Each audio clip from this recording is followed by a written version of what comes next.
이 합리화라는 건 좀 내가 나를 속이는 거예요. 거죠. 의식적이라기보다 무의식적으로 일어나는 과정인데 한 번쯤은 내가 합리화를 너무 많이 쓰고 있다고 생각하시면 인정하고 직면하는 것도 한번 좀 필요하지 않을까.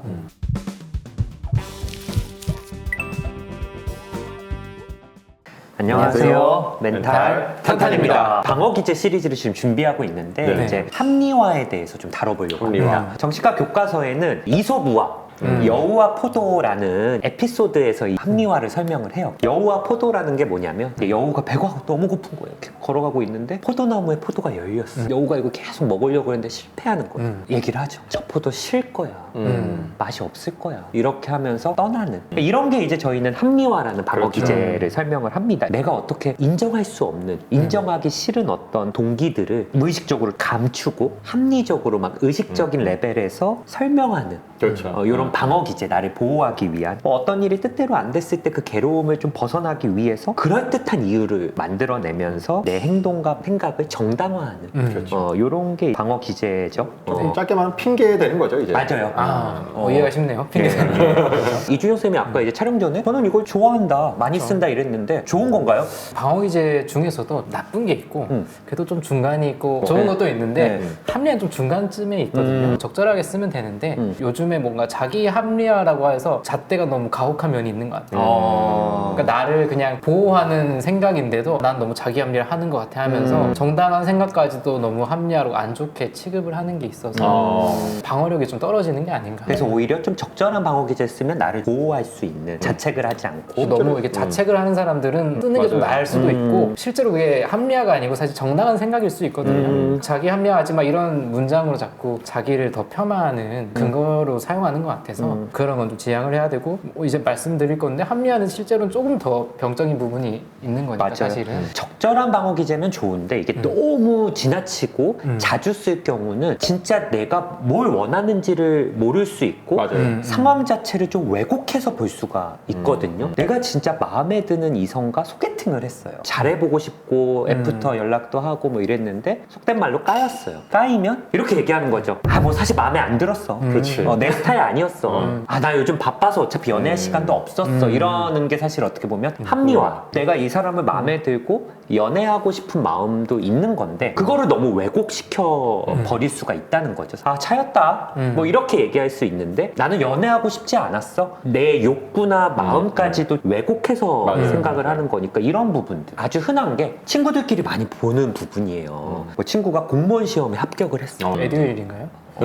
나랑 비슷하다고 생각했는데 이 친구가 굉장히 노력을 하고 이래서 공무원 시험에 합격했고 되게 안정적인 직장에 취업을 한 거잖아요. 부러운데 나도 모르게 이렇게 말이 나올 때가 있거든요. 공무원 요즘 뭐 월급도 적고 뭐 그거 누가 해? 속으로는 좀 부럽고 질투가 날 수도 있는데 그 마음을 좀 부정하면서 합리화를 할 수가 있는 거죠. 근데 그런 게 또 너무 지나치면 나도 모르게 말이 나오기도 그렇죠. 하고 네. 그럼 이제 문제가 되죠. 예, 부럽다 대단하다 이러면서 아, 나도 뭔가 열심히 해야겠다. 동기부여를 한다면 스스로의 또 발전이 될 텐데 그러다 보면 미움도 생기고. 맞아요. 이재명 선생님은 좀 합리화한 경험은 없으세요? 1년차 때 그런 질문을 했는데 깜빡하고 안 물어본 거예요. 그래서 이제 회진 돌다가 교수님이 너 이거 왜 안 물어봤어? 앞에서는 이제 죄송합니다 하는데 속으로는 아니 이런 것까지 환자한테 물어봐야 되나? 아니 교수님은 좀 요즘 세상이 어떤 세상인데 프라이버시라는 게 있는데 그러면서 이제 프라이버시를 지켜준 거야.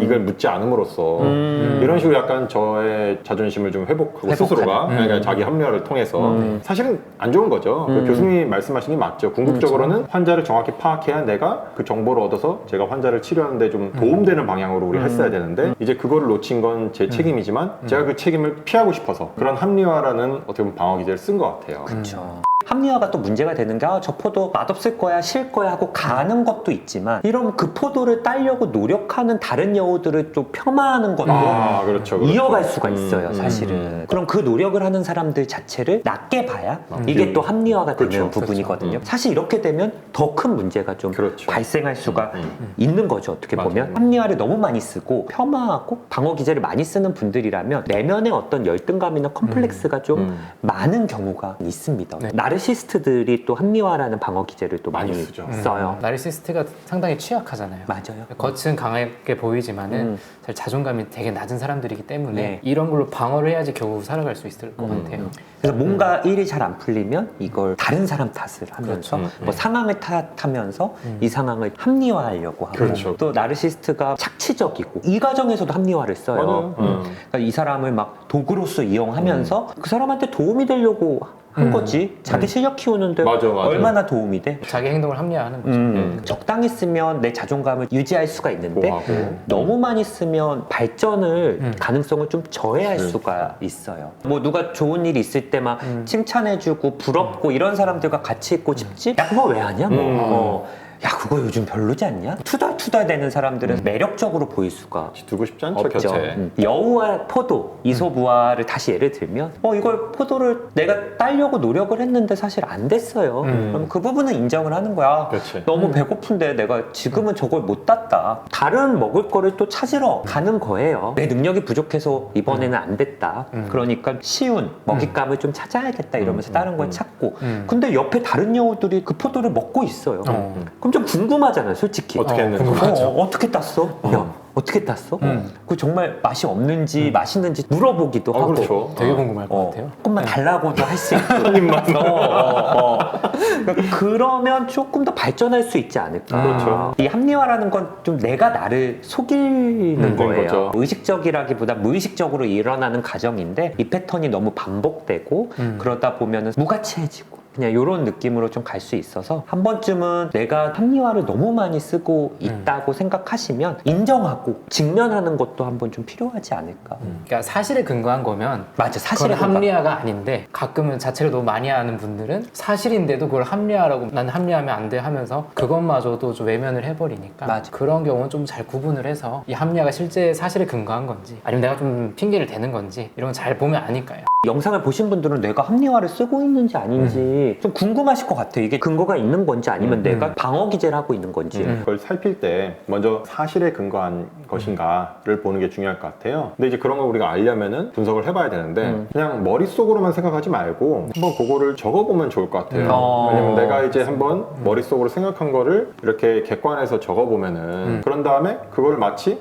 뭐 내 친구의 일이나 내가 아니라 내 타인. 친구의 일, 그렇죠. 타인의 일로 생각하면서 나는 그 사람에게 어떻게 충고를 해줄 것인가를 한번 생각해보면 좋을 것 같아요. 그러면 조금 더 그 자신의 상황을 객관화할 수가 있고 중립적인 이야기들을 할 수 있고 그게 본인에게 적용될 수 있을 겁니다. 만약에 정말 나에게 친한 존재들 있다면 이런 상황들을 한번 얘기하면서 조언을 구하는 것도 좋을 것 같아요. 스스로 말하면서 내가 이렇구나라고 깨닫게 되는 부분도 맞아요. 있고 진료실에서는 저희가 조금 그걸 명료화해드려요. 이런 복잡했던 부분들을 정리를 해서 당신은 이렇지 않을까요? 라고 저희가 반문을 하고 소크라테스도 질문법으로 통해서 이제 깨달음으로 갔다 하잖아요. 이제 그런 것처럼 대화를 유도하면서 깨달음으로 스스로 갈 수 있게 그걸 가장 이제 저희는 이상적으로 보거든요. 이제 그런 과정을 진행한다면 그 방어 기제를 정말 내가 올바르게 쓰고 있는가? 뭐 100%는 아니더라도 네. 조금 더 우리가 근접할 수 있지 않을까? 네.